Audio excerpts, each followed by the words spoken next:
Hello, this is Brian Shannon from Alpha Trends Blogspot. Today is Wednesday, the 14th of November, 2007. The market's closed, and we had what looked like a bounce early on. Hopefully you saw the picture I put up on my blog that don't look a gift horse in the mouth, basically, was the message there. And I was saying don't look if you're long at this picture because I was showing the gift horse because we got the market right up to this level that we've been watching as potential for resistance, 148.5, 149. The market did gap up there. People got excited, but the institutions took advantage of the initial excitement and sold into that strength. And that's what you can expect a lot of times in a downtrending market like we have here. We have a clear case of lower highs and lower lows. We've got declining 10, 20, and 50-day moving averages. We've got the market stuck below this 200-day moving average. It looked like maybe it would close above there today, but late day we had a sharp sell-off in the last half hour again. And you can see here where the gains for the day were evaporated right here when that selling began at about 3:30 Eastern. If we look at the 1 minute chart, you can see here that the pressure was building in terms of lower highs and more frequent tests of this little support level that had formed at about 148 and at 25, 148.30.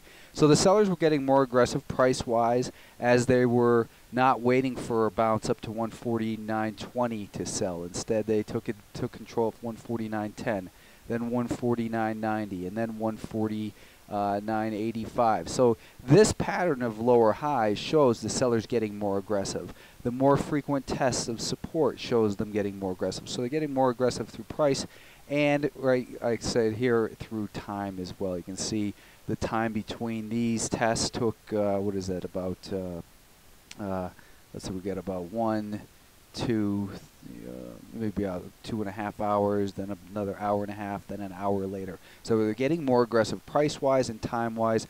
The market came down, gave up those gains back below this trend line, and that's the trend line I was pointing out yesterday afternoon. Now it's back to the 5-day moving average and this level where the market broke out from. So not all was given up today. However, there remains a lot of reason for concern in this market. This level right here at about 146.5 looks to be pretty important. It was yesterday and the day before we saw a little bit of resistance there, and today it came down right to that level. It's also where we've got that 5-day moving average. Look at the volume on the decline in here today. It was showing pretty low volume throughout the day, but then it really got hammered late in the day on heavy volume. So the pattern of lower highs and lower lows is still intact.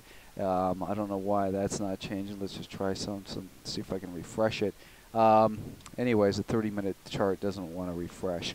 But this market, again, still looks like it's probably heading back down towards at least, test of this week's lows, maybe lower. Let's take a look at the semiconductors. They were once again weak, down 1.9%.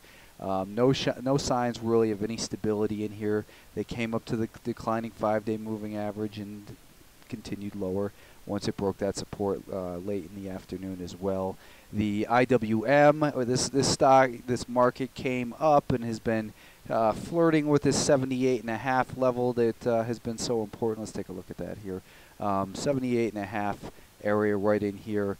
And that's also where we now see the declining 10-day moving averages where it found some resistance too. So not only do we have this prior support, now we've got a declining 10, 20, 50, and 200-day moving average. That is a bear market in these stocks right here. Take this seriously. Don't be looking to pick bottoms. It's a very dangerous game if you're trying to pick bottoms. It looks like there's further selling to come. And as I've been showing you, this head and shoulders pattern looks like it ought to head at least down towards these lows and retest that 73.5 to 74 level. So again, be very cautious in here. You don't have to pick the exact bottom for a turning point. If you're going to be trading this market, I continue to suggest that you do so primarily with day trades and be very aggressive about taking your profits and be even quicker to hit the sell button if it looks like the market's going to reverse against your position. This market was basically below its daily VWAP all day, showing that sellers really controlled this market, and there was really little reason to believe in the shorter term little uptrends on the 1 minute time frame. It's just, that's really getting way too micro when you're trading, I think, against the daily VWAP.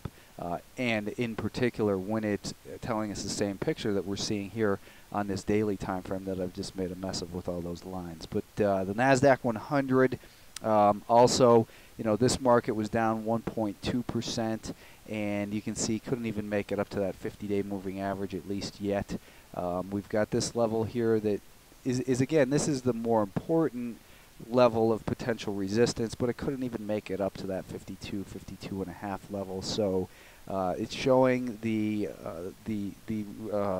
how bad people want out of this market. Big institutions want out of this market, because this type of selling occurs because institutions are getting out of the market.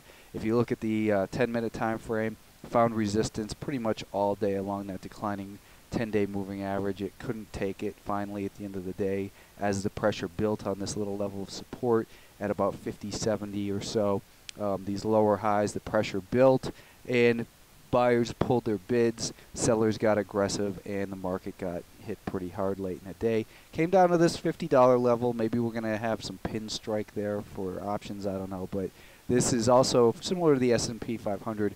What was looking like potential for a support area in here on this 10-minute time frame.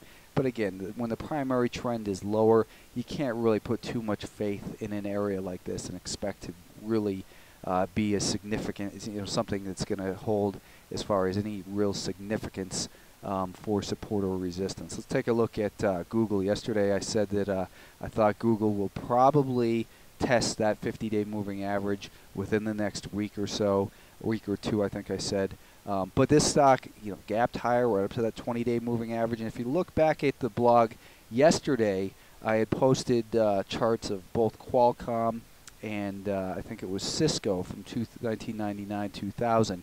And after their initial cracks, they had good rallies right up to the 20-day moving average before the next shoe dropped.